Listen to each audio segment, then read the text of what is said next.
Assalamu alaikum wa rahmatullah wa barakatuhu. How are you, brother Harry? How's it going? Walaikum salam, rahmatullah wa barakatuh. Ali, how you doing? Good to see you finally in person. Sort of. Yeah, alhamdulillah. Yeah, exactly. Sort of in person, sort of not. Yeah, no kidding. Sort How's of it going? person.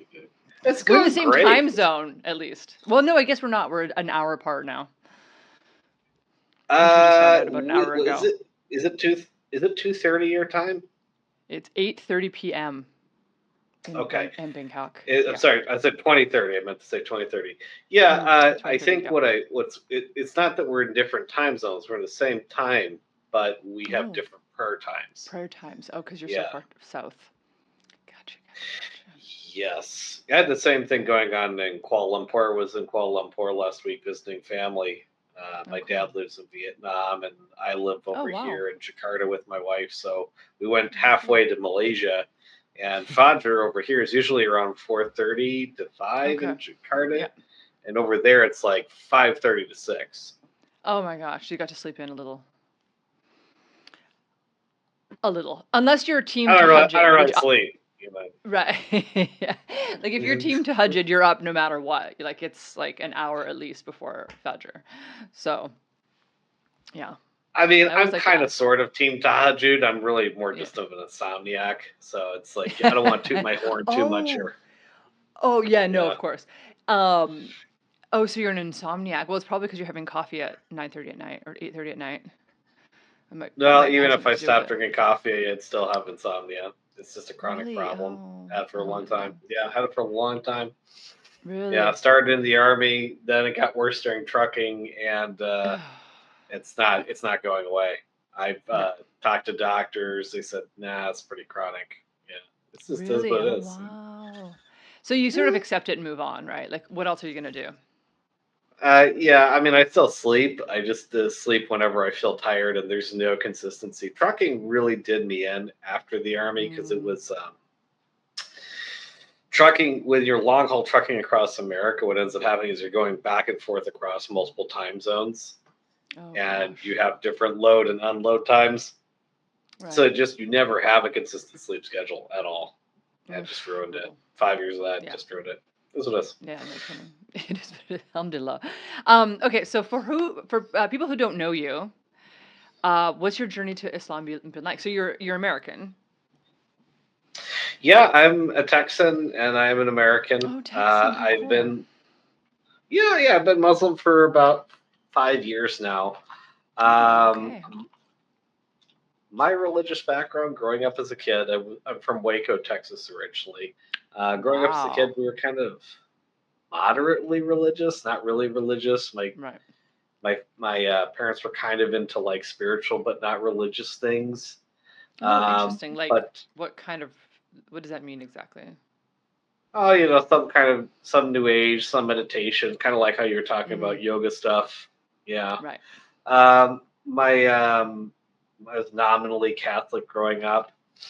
Then my parents got divorced. My mother Mm. decided to leave my father for another man, and Oh, she decided that we were going to go spend as much time with him as possible. Or basically, he moved in with my mother, so I was okay. bouncing around between those two households growing up. And when I was about 14, 15 years old, I'd moved to Buffalo, New York because my mom's side of the family is Wow. from there. And it was not a fun experience. Yeah, And Buffalo. my That's family was kind of, well, Buffalo was cool. But right, the right. whole But that's a thing big going contrast through, from Waco. well, I'm more talking about being like in that sort of family situation. Okay. I started discovering Eastern Orthodoxy. There was a Russian Orthodox church abroad down the street, or Oh. on the other side of town from where I lived. And Okay. it was something that I kind of got into. It was something to kind of get me out of the house, get me out of that Mm. family situation, kind of get me, give me some direction and purpose and meaning. And also, I was just happy to have found God. I was at that point kind of like a Mm. bitter, kind of resentful, angry teenage atheist. So Right. I was happy to find God. And you could say that I was so happy to find God and find something that was so based and real. Orthodox Christianity is pretty based. It's pretty Yeah, based, right. bro. Yeah. I just didn't really think through all the problems. Right. I was just so happy to find something that was the opposite of all the nonsense going on around me that I just didn't really think it through. Right. And you know, uh, one thing led to another. When I was about 17, 18, I joined the army and got out of my Mm. mom's house. And I went to Iraq in 2008. I was military Oof. police, or as I like to Wow. call it, combat babysitter. Yeah. Oh, okay. So, Explain to me, what does that mean exactly? Just I have well, it's no idea about it's a joke. Military police, and this is true for pretty much military police in any military around the world, is you typically deal with people on post. Deal with Okay. drunk people, deal with this domestic Oh. disputes. In the military context. Oh. Oh, I see. Okay, I Yeah, didn't know that. Okay. Oh, interesting. Okay. yeah, So you're a babysitter. yeah. Oh, wow. So you would stay I on joke base about and that. then just deal with other like military families? Is that right? No, I actually didn't get to do any of that. One of the other things that the military police were used for in the global war on terrorism, especially in Iraq and Afghanistan, was we were sent to Iraq and Afghanistan. And we weren't infantry, but we would Mm. go down a lot of the same routes that they did. And our mission primarily was to deal with Iraqi police and locals and try and Oh. win hearts and minds and, you know, Oh, interesting. I babysit the see. Iraqi Okay. police too. Yeah, that's why I Oh my joke. goodness. That's why I joke we're combat babysitters. I'm not Delta I Force. I'm not see. Special Forces. I'm just a babysitter. That's why I joke. It's a Babysitter. joke. Oh my gosh. Yeah, Yeah. no, I get that now. Okay, so I thought you were on the base, but you're actually in Iraq and then dealing with that. And then also, wow, that's really interesting. So you had a lot of face-to-face time with locals then. I did, and I started realizing from going out on patrols, talking to people at these different Iraqi police stations. A lot of times, the Iraqi police themselves would come up and talk. And then keep in mind, it was still dicey in 2008, 2009, but it wasn't Mm, like 04 or 05. It was more like right. being a cop in a bad neighborhood I see. with bombs, more than Oh. actual war. I don't want to think. I don't want to. I don't want to toot my own horn and make myself sound like so cartel twisted.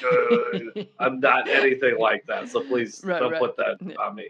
right. Um, but it was a good experience because what it did is it forced me to when I joined, I signed up, I really loved the army, I was good at it, I was super motivated in the beginning, and I also was super I was convinced that Islam was an enemy of America. That's Oh, how I thought at interesting. the time. Okay. Right. I thought we're in this. Yeah, there's some good Muslims, but we're in this existential life and death class of civilizations thingamajigger with them. And I Right. started talking to the locals, and I realized, oh, I don't really know anything about Islam, and everything I'm learning about Islam is complete nonsense. And then 2008 is around the time of the presidential election, and Oh, Ron right. Okay. Paul, Ron Paul was running on the Republican ticket. He Okay. was in the Wow. race, and Ron Paul was getting up in speeches on stage and saying, "They don't hate us for our freedom. Listen to Dr. Michael Scheuer, the former head of the CIA, Bin Laden unit, who I actually did a podcast with a Oh, few months cool. back, way a while back now. But and I'm just like, I was in when I had off time, I'd go listen to Ron Paul and Dr. Michael Scheuer, Wow. the guy who wrote Imperial Hubris. And basically, Dr. Scheuer was saying, look, they don't hate us for freedom; they hate us because we're over Oh, there. And I'm yes. trying Thank to you. put Yeah. two and two together, and I'm like realizing everything about this war is a lie, and everything that we're being told about Islam is a lie, Wow. and it just starts slowly dawning on me. And then towards the end of the deployment, we were about 2 weeks from going home, and I got blown up. Oh my Some kid came gosh. to Yeah, some kid, some Iraqi kid. He was maybe 8, 9 years old. He walked into school and then he pulled a bomb out of his backpack and threw it over the wall. And I got pretty injured. I had to get Oh, medevaced out there. Yeah, so I got wow. medically retired from that. Yeah, I got medically retired from that. Almost died. Uh, a lot of still have shrapnel in my body, have back problems. I still have a bunch of crazy stuff. But alhamdulillah, I'm here. I'm alive. Yeah, That alhamdulillah. experience of Yeah. Yeah, the experience of like almost dying and then also realizing that the war was based on nonsense and that Right. we're being Right lied before to you about were Islam. leaving. Yeah, wow. Right, right. So I was out the door. And so I just look at this and I go, okay, so if they lied to us about this, and if Mm-hmm. that's not really Islam, what is the real Islam? And so that kind of set me on Mm-hmm. a journey of thinking and learning about what the real Islam is. Right. And 5 years Wow. ago, I took my Shahada. Alhamdulillah. So where were you when you took your Shahada? Were you back in Waco? I don't really live in Waco. I Right. have an address somewhere in the Dallas Fort Worth area I use Okay. for to have a mailbox. Right. I live overseas here in Southeast Asia now. I'm retired, so Right. I live Okay. pretty So you comfortably took over your here. Shahada there in No, I Southeast took it in Asia. Texas. You did take it in I Texas. took it. Okay. I did take it in Texas, and later I had to retake it in Indonesia to get married.